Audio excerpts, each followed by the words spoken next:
Olá pessoal, hoje nós vamos estudar o sistema genital, também chamado de sistema reprodutor.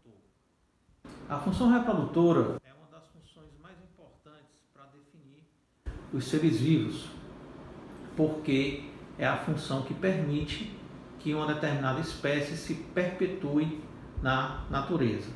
Qualquer ser vivo, para ser considerado assim, ele precisa ter um mecanismo de gerar seres semelhantes e aí poder então dar continuidade à sua espécie. Por exemplo, os vírus, que são partículas proteicas elementares, eles são considerados seres vivos porque têm essa capacidade reprodutora, essa capacidade de geração de seres semelhantes. Então, a função reprodutiva é uma das funções básicas primordiais para se definir os organismos vivos. A reprodução humana ela é do tipo sexuada, ou seja, ela necessita de indivíduos de dois sexos que produzem células chamadas de gametas. Esses gametas, então, eles se fundem através de um processo chamado de fecundação e através disso, então, se gera uma nova célula chamada de célula-ovo, que vai, então, sofrer todo um processo de multiplicação e diferenciação para gerar um novo ser semelhante. Cada um desses gametas, dessas células germinativas, masculina e feminina, eles têm exatamente a metade dos cromossomos de uma célula humana normal. E quando eles se fundem, formando a nova célula-ovo, ela vai possuir então um número de cromossomos correspondente ao número normal das células humanas, sendo que metade de cada genitor, de cada célula que foi gerada ou germinada no organismo masculino e no organismo feminino.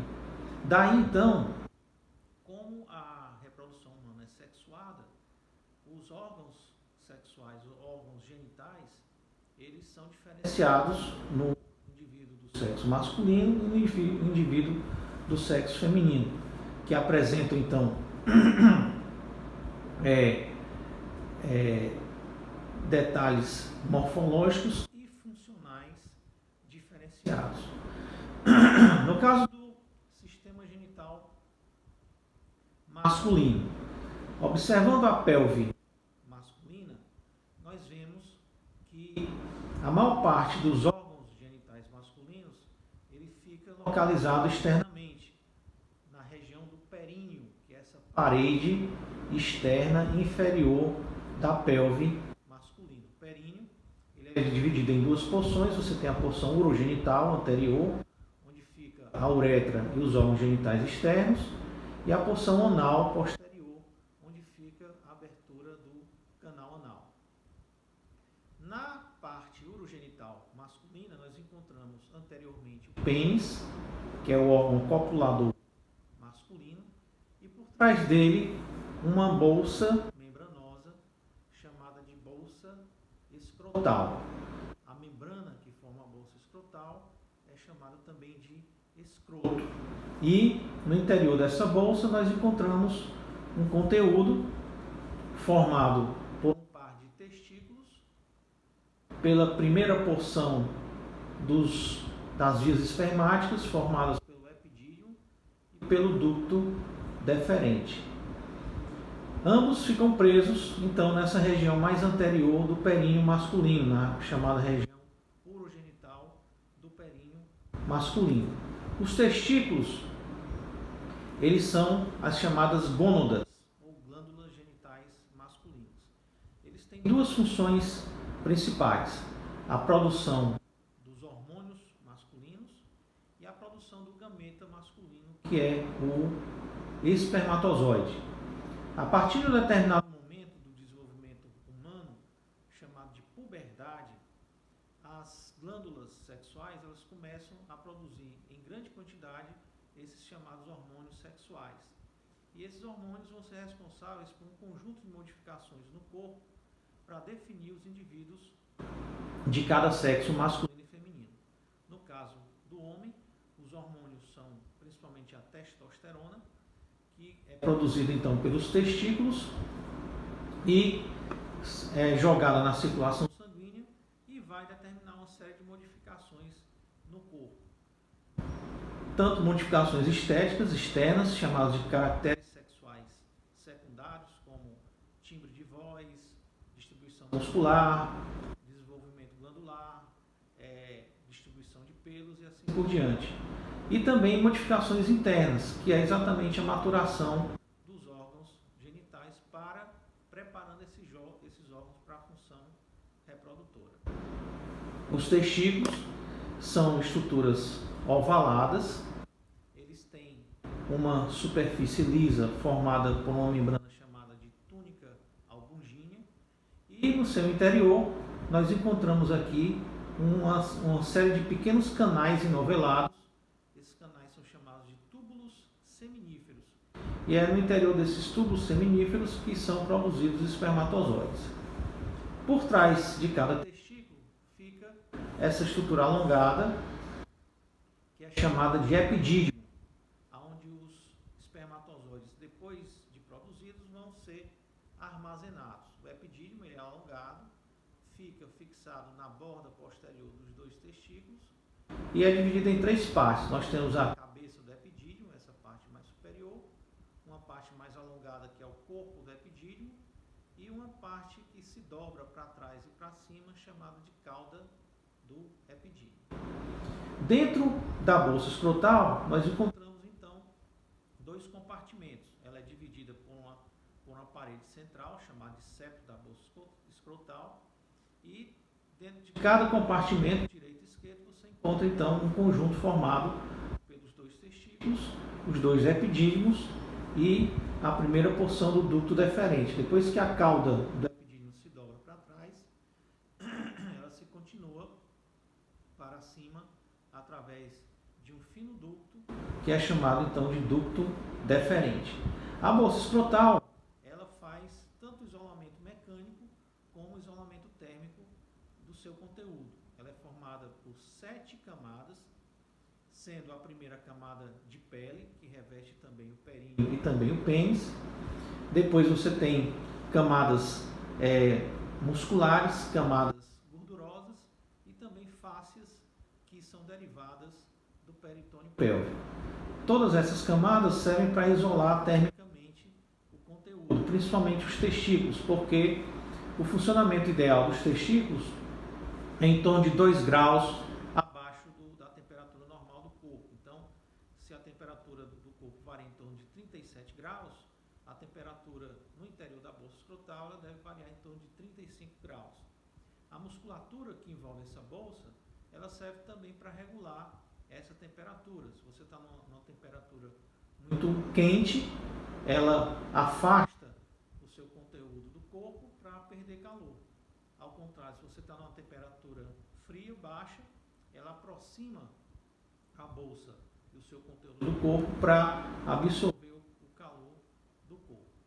O ducto deferente, ele, assim como o epidídimo, ele faz parte do que nós chamamos de vias espermáticas, que são canais que conduzem o esperma dos testículos até a uretra, que também faz parte dessas vias.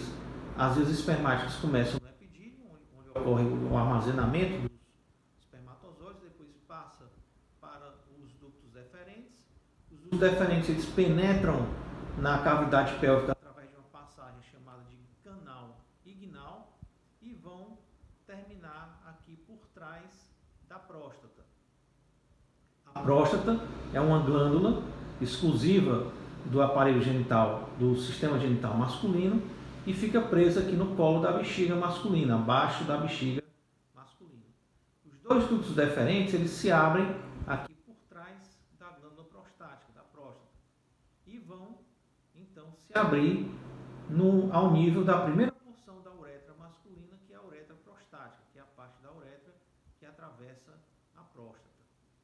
A próstata, assim como outras glândulas que nós encontramos nessa região, são chamadas de glândulas anexas do sistema genital masculino. Elas produzem substâncias que servem para a nutrição e para a proteção dos espermatozoides espermatozoides durante o seu trajeto, tanto nas vias espermáticas quanto também dentro do sistema genital feminino. Então, a partir daqui da próstata, a uretra passa a fazer parte das vias espermáticas e a uretra masculina, então, é dividida em três partes: a uretra prostática, que atravessa a próstata, depois a uretra membranosa, que atravessa o períneo, os músculos do chamado diafragma pélvico, e depois a uretra esponjosa, que caminha pelo corpo esponjoso do pênis até terminar o nível da glande, onde nós temos uma abertura chamada de ósseo externo da uretra masculina. Os dutos deferentes, quando chegam por trás da próstata, eles se unem com pequenos canais excretores de glândulas que nós encontramos nessa região, por baixo da próstata. Essas glândulas são as vesículas seminais. A fusão dos ductos da vesícula seminal com o ducto deferente de cada lado forma o canal ejaculatório. E esse canal ejaculatório de cada lado é que atravessa, perfura a parede da próstata posteriormente e se abre ao nível da uretra prostática. Então, os ductos deferentes chegam aqui por trás da próstata, se fundem com os ductos excretores das vesículas seminais e formam então os canais ejaculatórios. E esses canais ejaculatórios é que perfuram a parede posterior da próstata e se abrem ao nível da uretra prostática. Anteriormente, a bolsa escrotal e o seu conteúdo, nós encontramos o pênis. O pênis ele é considerado, então, o órgão copulador masculino. Para que haja conjunção do sexo masculino com o sexo feminino, é necessário que você tenha a cópula ou ato sexual, que é a conjunção dos dois sistemas reprodutores ou dos dois sistemas genitais. Para que haja, então, essa conjunção, você tem órgãos específicos para essa função. No caso do homem, do sexo masculino, você tem, então, o pênis. O pênis é uma estrutura cilíndrica, alongada, que fica presa na região do períneo, anteriormente à bolsa escrotal. Ele é formado por três estruturas. Essa estrutura mais alongada inferior, chamada de corpo esponjoso, e duas estruturas menores, mais finas e mais superiores, que são chamadas de corpos cavernosos. A composição desses elementos é de um tecido de característica esponjosa, formado por espaços que são capazes de acumular líquido no seio interior. Durante o ato sexual, o pênis ele sofre um processo chamado de ereção, onde aumenta a circulação sanguínea no seio interior e o retorno venoso é bloqueado pela presença de musculatura na região da sua implantação no períneo. Então, a musculatura se contrai, oclui o retorno venoso e o sangue arterial começa a se acumular, então, no seu interior. Esse sangue, então, ele vai se acumulando nos espaços do tecido, do pênis, fazendo, então, com que ele aumente de tamanho e de consistência. E esse fenômeno, esse mecanismo é chamado de ereção, que é um mecanismo, então, é necessário para que haja a conjunção sexual com o órgão copulador feminino, que é a vagina, ou canal vaginal. O pênis é formado, então, por essas três estruturas. O corpo esponjoso, ele possui no seu interior, então, a uretra esponjosa, que passa, então, por toda a sua extensão. Ele apresenta duas dilatações, uma dilatação posterior chamada de bulbo do pênis e uma dilatação anterior chamada de glande do pênis. A glande, ela tem uma porção mais pronunciada, anterior, chamada de ápice da glande, onde fica uma fenda, uma abertura, que é o ósseo externo da uretra.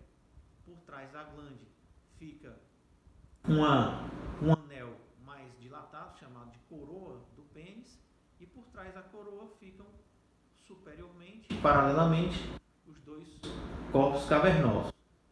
Essas estruturas são revestidas, então, pela pele, semelhante à pele que reveste a bolsa escrotal, e a parte da pele do pênis que reveste parcialmente a glande é chamada de prepúcio.